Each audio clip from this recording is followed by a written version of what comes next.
Star Search 2025, Level 2 Monologue, Called by Name by Kyle Higgins. Okay, so either I'm losing my mind or someone's playing a really big prank on me.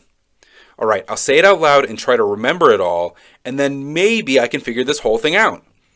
I was sleeping, well, trying to sleep, in my usual spot by the lamp when I hear this deep voice say my name. Sammy! Of course I think it's Eli. I mean, who else would it be? So I run to him and say, "Here I am, you called me? And also, how did you make your voice do that?" But he just looks at me with a half-asleep, confused face and says in his normal, old man Eli voice, "I didn't call you. Go back to bed." Awkward. So I shuffle back, a little embarrassed, but just as I'm drifting off, boom! There it is again! Sammy! This time, I'm sure. I can't just be hearing things, right? So I go back to Eli, and he tells me again, "Go back to bed!" At this point, I'm thinking that maybe the manna I ate was a little too old. Is manna mold hallucination a thing? Note to self, read the expiration date. Third time's the charm, right? Wrong. Sammy! I hear it again!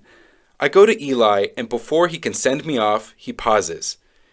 His eyes light up, and he says, "If you hear the voice again, say, 'Speak, Lord, for your servant is listening.'" I think, wait a minute. You mean to tell me that the Lord, creator of the universe, Almighty God, is trying to talk to me? Me? I'm just a kid who polishes lamps and sweeps the floors. I go back to my bed, heart pounding like a drum. What do I even say to God? Do I bow? Do I stand? Do I chant? There really should be an instruction book for this.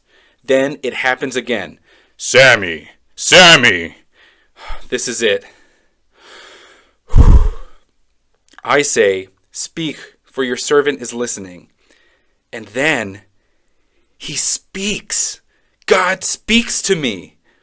And what he says, it's not nice. He tells me things about Eli's family, things that are hard to hear. Judgments, consequences, stuff that no kid wants to be in the middle of. All right, so now, not only have I just talked to God, but I have to tell Eli that God is unhappy with his family. Ugh, I could pull my hair out. How am I supposed to do that?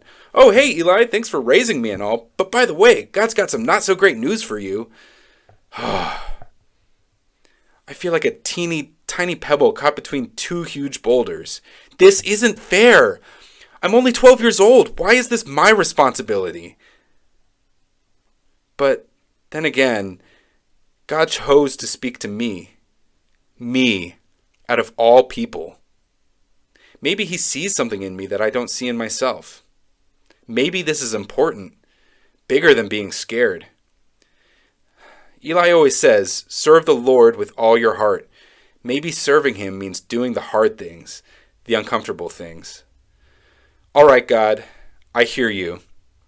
I don't fully understand why you chose me, but I trust you.